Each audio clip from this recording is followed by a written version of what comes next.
Hello guys, আসসালামু আলাইকুম। আপনারা কেমন আছেন? আশা করি ভালো আছেন। তো this is my first blog on.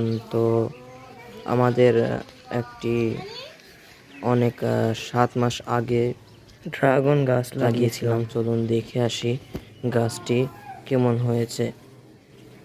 দেখে মনে হচ্ছে ভালোই বড় হয়ে গেছে, কিন্তু দুঃখের বিষয় ফুলটা পচে গিয়েছে।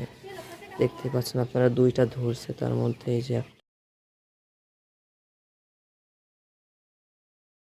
এটা অনেক ফুলের ঢাক হয়েছিল, কিন্তু এখন এটা পচে গিয়েছে। তো আমি জানি না আসলে পচে গেলে কি ধরে কি না, আপনার প্লিজ কমেন্টে বলে যাবেন।